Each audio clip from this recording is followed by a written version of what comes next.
Members of the M&G financial team, we appreciate you showing up here today and your interest in expanding the company internationally. We have decided it would be beneficial to gain some exposure to the European markets and see Norway as a good place to do this in.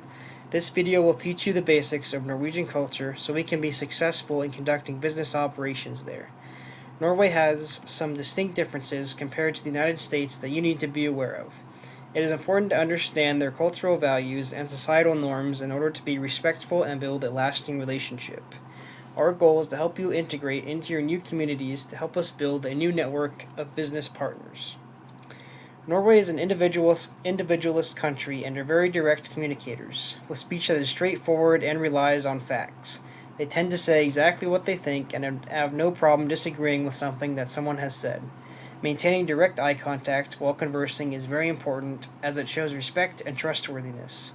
Personal space is highly respected in Norway. This personal space should be maintained even around family and friends.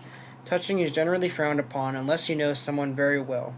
Greetings tend to be very casual, with a firm but brief handshake being the norm. Most people greet each other using their first names only, even in professional settings. In general, Norwegians are more reserved and usually avoid small talk with strangers. Norway highly values their time, and being late is looked down upon heavily. If you know that you will be more than 10 minutes late for something, it is customary to send an apology and explanation. Arriving late for something without notice is disrespectful and can damage a potential relationship. In Norway, the meal times are very early. Breakfast is usually between 6 and 8 a.m., lunch between 10:30 and noon, and dinner between 4 and 5 p.m. Norwegians are very good at socializing within their established groups. The concept of kusle is a big part of their culture. It emphasizes creating a warm, inviting, and intimate atmosphere for socializing. In these settings, Norwegians can be very kind and open to each other. Janty law has also ingrained another important element of Norwegian culture, which is humility. The concept, created by a Norwegian poet, Axel Sandemos, essentially is a social code that all Norwegians are expected to follow. Overall, Norwegians have a positive view of aging and see it as a privilege to grow old. A large reason for this is the investment Norway has put into its welfare system, which helps to alleviate a lot of the typical anxieties around aging. It also helps that Norwegian culture places a strong emphasis on going outdoors and having a healthy lifestyle, which helps to maintain physical well-being. In general, older adults are respected for their contributions to society. Norway is often cited as one of the world's most sustainable countries, thanks to its large investment in green technologies. They have made a big effort in ensuring their energy comes from renewable sources, such as hydropower. They also have made large investments in electric transportation.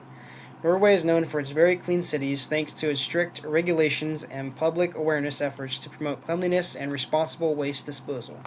This all stems from the fact that Norway has a very strong outdoor culture that highly values things like skiing and hiking. Norway has put a large emphasis on being a leader in gender equality. Norwegian women are well paid, have a generous government-mandated maternity leave, and good access to birth control. It is very common for both the mother and father to work, and household chores are usually split between them.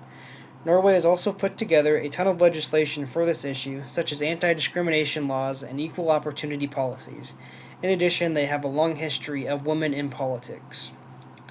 If you're invited to a dinner party, it is expected that you will bring a gift for the hostess. The gift should be something along the lines of chocolate, wine, flowers, or pastries.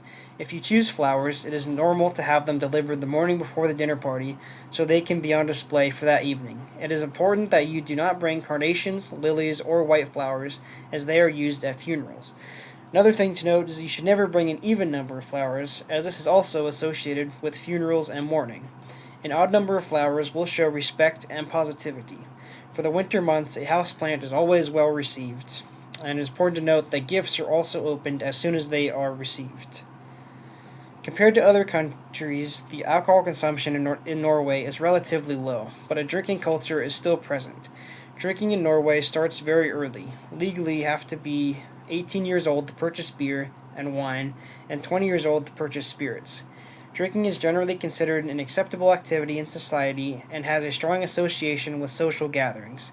It is also a common practice to have a pre-party, where people gathered at someone's house to drink before going out. Weekday drinking is generally uncommon as there isn't a strong culture of after-work drinks. People do not usually drink super often, but when they do, they tend to get very drunk. And this concludes our presentation. Thank you all for listening, and I hope you will all be successful in your future endeavors in Norway. Safe travels and good luck.